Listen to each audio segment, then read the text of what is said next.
Hello, this is Brian. Welcome to a presentation regarding my new project named ADILOS. The name comes from a digital lock system. ADILOS is an open source effort. The code and some other materials are available at the reference shown below.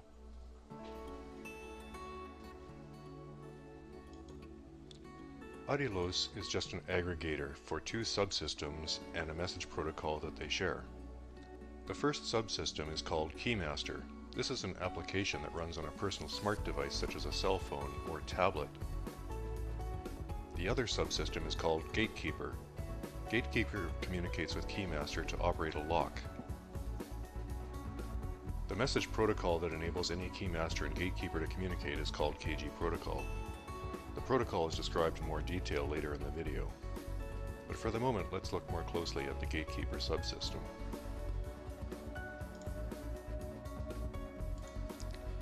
The Gatekeeper subsystem has its own project in GitHub as shown below. Gatekeeper includes three significant components. 1. The Gatekeeper program, that is the software checked in to GitHub. 2. A computer and operating system to run the Gatekeeper program. And 3. A lockable thing that can be controlled by the computer. The lock could be an electrically operated physical device such as one might find on a safe or perhaps an entrance to a secure office area. Alternately, the lock could be a virtual asset, like a login on a website or access to a remote computer. My initial gatekeeper runs on a single board computer called a Raspberry Pi. It uses a small display screen plus a high-definition camera for communication. The gatekeeper includes a simple transistor power circuit with the gate of a MOSFET connected to a general-purpose I/O pin on the Pi. In this way, the software can turn the transistor on and off. The transistor is also in the same power circuit as the electric lock. Next I will talk a little bit more about the keymaster.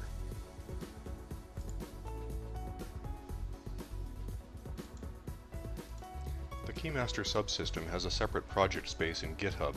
Please see the location below. The GitHub project includes one software component.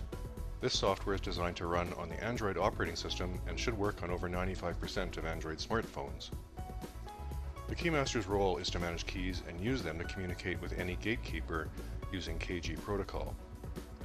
The app requires use of the smart device's camera to scan for messages produced by a gatekeeper. Both keymaster and gatekeeper use the two-dimensional barcode format known as quick read or QR code for short. Each QR code contains the encoded data of one message. Keymaster reads a message, does some crypto math to generate a response, and displays the encoded response, again in QR code form. This approach uses short-range optical communication. One advantage is there is no need for a cellular, Wi-Fi, or any other kind of network connection. Next, I would like to provide an illustration of the kgprotocol.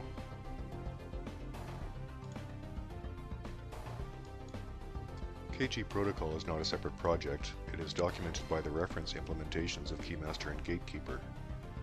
To illustrate it, let's use a basic interaction diagram. Gatekeeper begins every message exchange by creating a new cryptographic key and including the public part of it in an open challenge.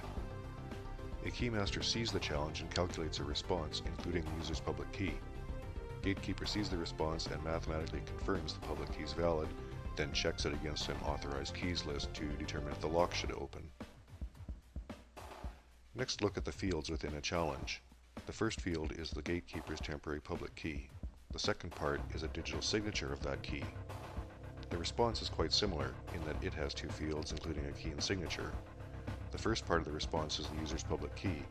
The second part of the response is a digital signature of the challenge public key. Again, keymaster is signing the gatekeeper's public key, not the user's. Now let's look at how kgprotocol messages are constructed. Part 1 of a message is a serialized public key. Choosing compressed keys, the length of this part will be 33 bytes. Part 2 of any message is a digital signature. Digital signatures have a length of 256 bits or 32 bytes. We simply concatenate the two fields into one array with an overall length of 65 bytes. Then we convert the byte array to a text string using base 64 encoding, and the text string can be converted to a bitmap using QR encoding and displayed on devices. And that's all there is to kgprotocol for now. Thank you.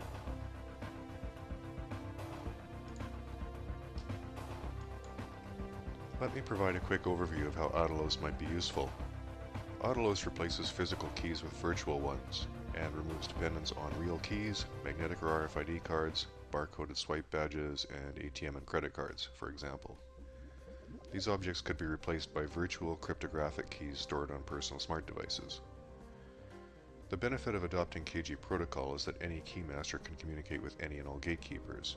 Useful gatekeeper implementations will exist for home entry, building and secure area access, vehicle door locks and ignitions, and automated bank machines. On the computing side, operating systems might use ADILOS for login instead of usernames and passwords. In computer networks, remote servers and websites could use ADILOS for remote login. Many remote systems and websites store usernames and passwords.